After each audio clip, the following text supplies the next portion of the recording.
तिकडे अशोक खरात प्रकरणाच्या प्रश्नावर सुनील तटकरे संतापल्याचं पाहायला मिळालं। मला ज्या वेळेला बोलायचं त्यावेळी मी बोलेन असं त्यांनी म्हटलंय।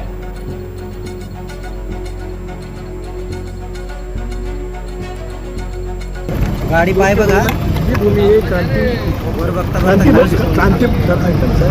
मला माझा बोलण्याचा घटनेने अधिकार दिला आहे। डॉक्टर बाबासाहेब आंबेडकरांचं स्मरण करतो त्यावेळेला मला ज्या वेळेला मी बोलायचं तेवढंच बोलेन। मला ज्या वेळेला त्या विषयावरती बोलायचं त्याला नक्कीच बोलेन। धन्यवाद। गाडी पाय बघा मला माझा बोलण्याचा घटनेने अधिकार दिला आहे। डॉक्टर बाबासाहेब आंबेडकरांचं स्मरण करतो त्यावेळेला मला ज्या वेळेला मी बोलायचं तेवढंच बोलेन। मला ज्या वेळेला त्या विषयावरती बोलायचं त्याला नक्कीच बोलेन। धन्यवाद। लैंगिक शोषणाचे 58 नाही तर 100 पेक्षा जास्त व्हिडिओ असण्याची शक्यता वर्तवली जाते। पोलिसांनी या संदर्भात काटेकोर तपास सुरू केला आहे। अनेक डिजिटल पुरावे गोळा करण्याचं काम सध्या सुरू आहे। खरातच्या ऑफिसवर ज्यावेळेला छापा घातला तेव्हा काही कागदपत्र आणि अन्य काही साधनसामुग्री जप्त केल्याचं सूत्रांचं म्हणणं आहे। नाशिकमध्ये IPS तेजस्विनी सातपुते यांच्या उपस्थितीत हा सगळा तपास आणि चौकशा सुरू आहेत। आरोपी अशोक खरात याच्यावर प्रामुख्याने आरोप आहेत ते लैंगिक शोषणाचे। खरातच्या झाडाझडतीत 2 लॅपटॉप, 8 लाखांची रोख रक्कम, पिस्तूल, काही जिवंत काडतुसं आणि मालमत्तांची अनेक कागदपत्र पोलिसांनी ताब्यात घेतली आहेत। राज्य महिला आयोगाच्या अध्यक्षा रुपाली चाकणकर यांचा कॅप्टन अशोक खरात प्रकरणात पाय अधिकाधिक खोलात चाललाय। रुपाली चाकणकर या अघोरी विद्या आणि तंत्रमंत्र करायच्या असा गंभीर आरोप ठाकरे गटाच्या उपनेत्या सुषमा अंधारे यांनी केलाय। सुषमा अंधारे यांनी चाकणकर यांनी आपली अनामिका कापून तंत्रमंत्र विद्या त्या करत होत्या असा सनसनाटी दावा केला। राज्य महिला आयोगाच्या अध्यक्षपदी असलेल्या चाकणकर या खरातच्या सांगण्यावरून हे सगळं करत होत्या असा गंभीर आरोप सुद्धा अंधारे यांनी केलाय। शिवाय पत्रकार परिषद घेण्याच्या आधी आपल्याला 7 ते 8 वेळेला धमकी आल्याचंही अंधारे यांनी म्हटलं। हा 9 सप्टेंबरचा फोटो आहे, हा 12 सप्टेंबरचा फोटो आहे। मला कळेना की हा सप्टेंबरचा दिवस कसा आहे। आणि मग हे सगळं शोधल्यानंतर लक्षात आलं की 2 सप्टेंबर 2024 ला सोमवती अमावस्या होती। ज्या बाईंना महिला आयोगाच्या अध्यक्षपदी बसवलेलं आहे त्या बाई 2 सप्टेंबर 2024 ला सोमवती अमावस्येच्या दिवशी स्वतःची अनामिका कापून अशा पद्धतीची तंत्रमंत्र विद्या करतात असं पीडित महिला सांगतात। आणि ही जखम किती दिवस होती, म्हणजे जखम किती मोठी असू शकते बघा, याच्यात तारखा आहेत, कारण हे स्क्रीनशॉट सकट आहे। महिला आयोगाच्या अध्यक्ष रुपाली चाकणकर सध्या फरार असल्याचं कळतं, म्हणजे त्यांचा ठाव ठिकाणा लागत नाहीये। बजावताली अशी पोस्ट रुपाली पाटील यांनी लिहिली आहे।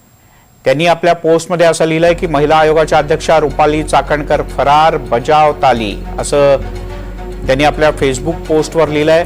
रुपाली पाटील यांच्या पोस्टमुळे एकच खळबळ उडाली। चाकणकर या अशोक खरातची पाद्यपूजा करतानाचा व्हिडिओ समोर आलाय। तसंच रुपाली चाकणकर आणि अशोक खरातचेही अनेक फोटो समोर आलेत। राज्य महिला आयोग अध्यक्षपदावरून पाय उतार व्हा अशी मागणी रुपाली पाटील यांनी केली आहे।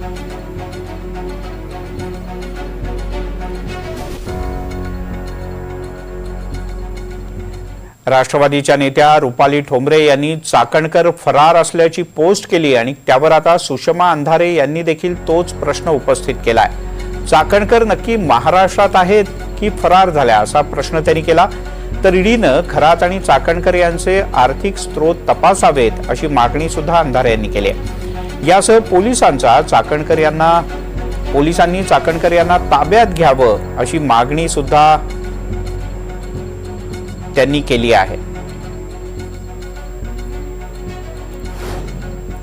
माझी पहिली मागणी असेल की चाकणकर यांना तातडीने अटक केली पाहिजे, पहिली। दुसरी मागणी काय आमची, चाकणकरांची ज्याला आपण कन्फ्रंटल एन्क्वायरी म्हणतो, समोरासमोर बसून ती कन्फ्रंटल एन्क्वायरी ती झाली पाहिजे। तिसरं, चाकणकरांची नार्को टेस्ट झाली पाहिजे, कारण प्रश्न अनेक महिलांच्या इब्रतीचा प्रश्न आहे। अनेक महिलांचं लैंगिक शोषण झालेलं आहे। आणि अशा पद्धतीने जर तंत्रमंत्र विद्येमध्ये जर स्वतः चाकणकर गुंतलेले आहेत असं पीडित सांगत असतील आणि त्याचे असे धक्कादायक फोटो जर येत असतील तर चाकणकरांची नार्को टेस्ट होणं गरजेचं आहे.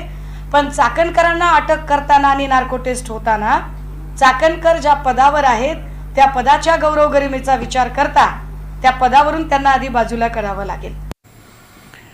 वळूयात अन्य काही बातम्यांकडे. बातमी आहे साताऱ्यातून. साताऱ्यातनं एक ब्रेकिंग न्यूज हाती येते. सातारा जिल्हा परिषद अध्यक्ष आणि उपाध्यक्ष पदाच्या निवडणुकीच्या पार्श्वभूमीवर जिल्ह्यातल्या राजकारणात मोठा थरार रंगला. भाजपनं शेवटच्या क्षणी आपला अध्यक्ष निवडून आणला. त्यामुळे पर्यटन मंत्री शंभूराज देसाई तसंच मदत आणि पुनर्वसन मंत्री मकरंद पाटील, राष्ट्रवादी शरदचंद्र पवार पक्षाचे प्रदेशाध्यक्ष शशिकांत शिंदे यांना मोठा धक्का बसला आहे. भाजपनं सातारा जिल्हा परिषद काबीज केली आहे. 32 जागांवर संख्याबळ दाखवत भाजपकडून अध्यक्षपदी आमदार महेश शिंदे यांच्या पत्नी प्रिया शिंदे यांची निवड करण्यात आली आहे. राजू भोसले यांची उपाध्यक्षपदी निवड करण्यात आली आहे. दरम्यान साताऱ्यात सदस्य सभागृहात जात असताना पोलीस आणि कार्यकर्त्यांना धक्काबुक्की सुद्धा करण्यात आली. या धक्काबुक्कीमध्ये मंत्री शंभूराज देसाई हे जखमी झाल्याचं कळतं. जे बापूसाहेब शिंदे इथं माझ्याबरोबर उभे आहेत त्यांचं आमच्यातल्याच 2 सदस्यांनी अपहरण केलं अशी खोटी तक्रार पहाटे दाखल केली. ज्या बापूसाहेबांच्या बद्दलचा गुन्हा दाखल केला म्हणजे स्वतः ज्याचं अपहरण झाले ती व्यक्ती पोलिसांना जाऊन वाई पोलीस स्टेशनला सांगते की माझं अपहरण झालेलं नाही, मी माझ्या पक्षाबरोबर आहे. आणि आमच्याच पक्षातले युतीमधले 2 सदस्य त्यांना आरोपी केलं. आम्ही आतमध्ये गेलो. आपण कदाचित व्हिडिओमध्ये तुमच्या नसल आलं इथं तळमजल्यातलं, पण कामेश कांबळे नावाचे एक राष्ट्रवादी काँग्रेस पक्षाचे सदस्य त्याला इथं दमदाटी केली. इथल्या मंत्री महोदयांनी शिवेंद्रसिंह राजे भोसलेंनी स्वतः मी त्याला मी घेऊन आत जात असताना त्याला ओढलं.